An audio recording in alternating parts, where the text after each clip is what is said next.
G'day, let's have a look at this Mosquito shock lamp. This is quite a small one. It's a portable one, so you got a little hook up the top that you can hang it to, or actually just put it down and let it stand on its own. It's just got a little power button up the top, just there.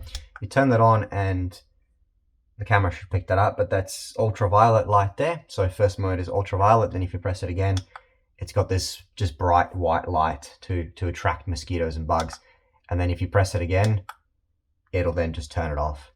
So when this is on, what it does is those little wires on the inside of that, they're just alternating. So one's positive, one's negative, and when a mosquito flies into that, it bridges the two, it closes that circuit and gets a very high voltage pass through it. That kills it.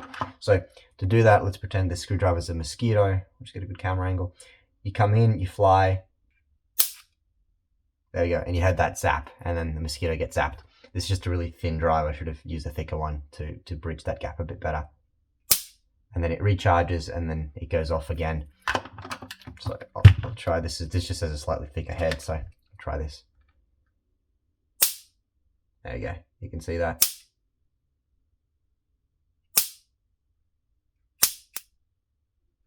And that's goodbye mosquito.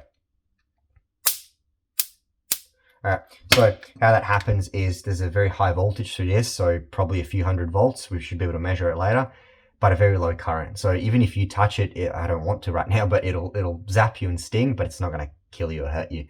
But mosquitoes and small bugs, you need a lot less current to actually kill, to pass through that whole body. So I'll turn this off. I'll discharge it because this should still be charged. Oh no, okay, cool. Let's discharge itself, and then let's just open it up and see what's actually inside it.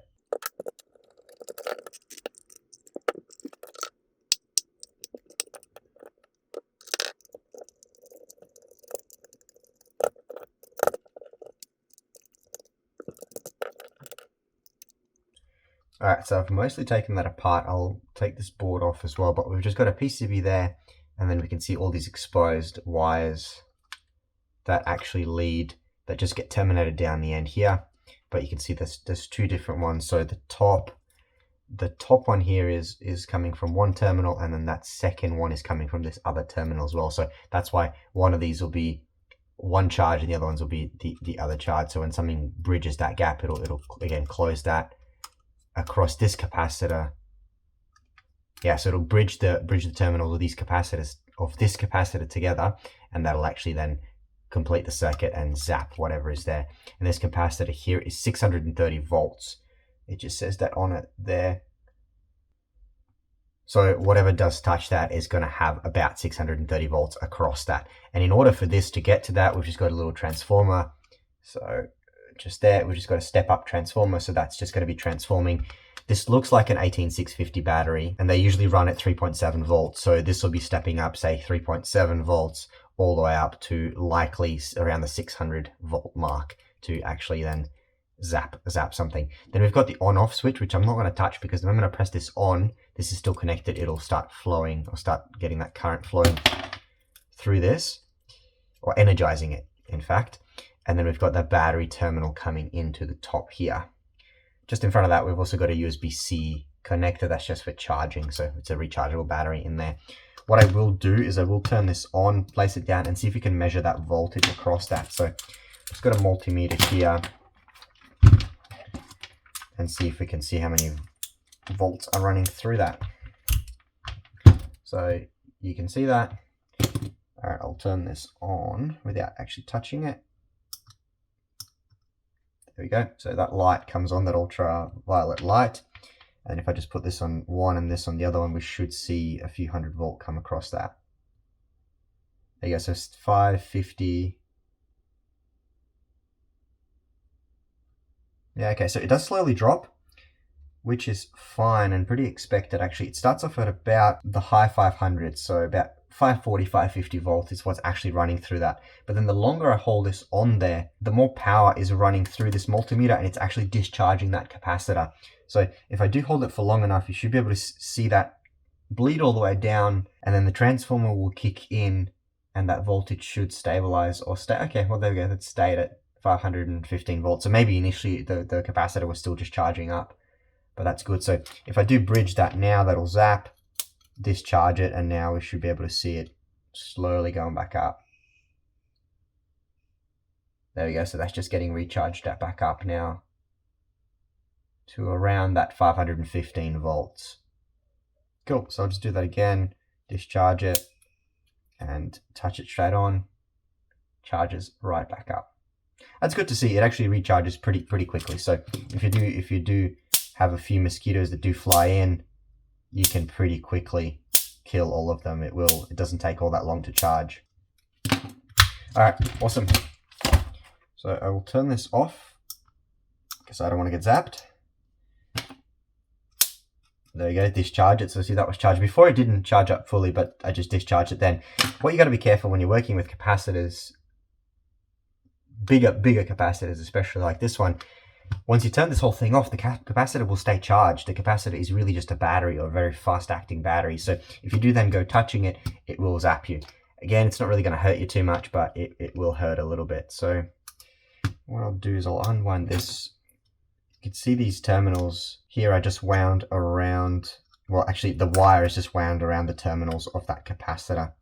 So I'll just unwind that, and we should be able to take this board out.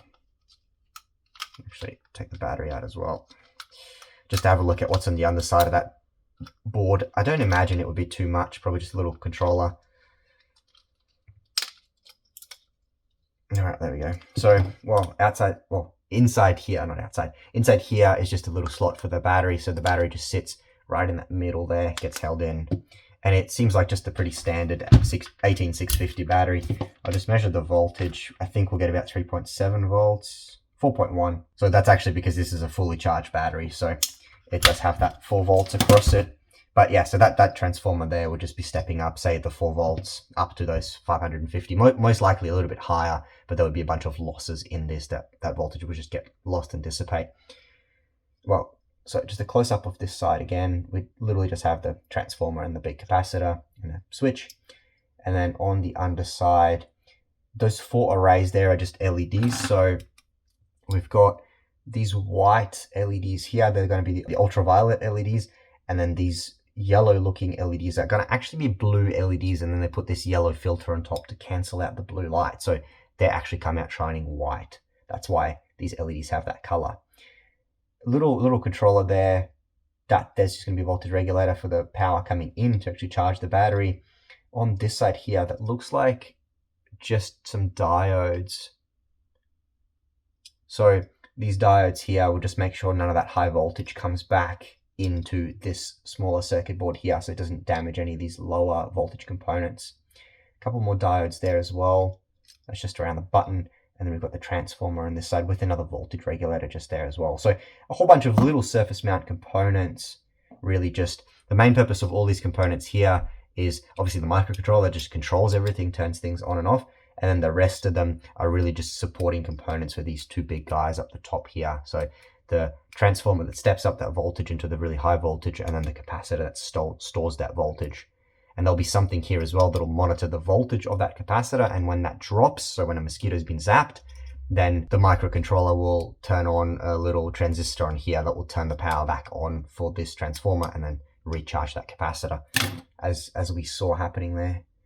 So I'll just do another close-up of the board, and then that's pretty much going to be it for this one. Nice and simple one again. Awesome, that's it. So thanks very much for watching. Very much appreciate it. Hope you learned something. Hit that like button if you did, and if you do want to see more of this sort of stuff, then definitely consider subscribing. So have a good one.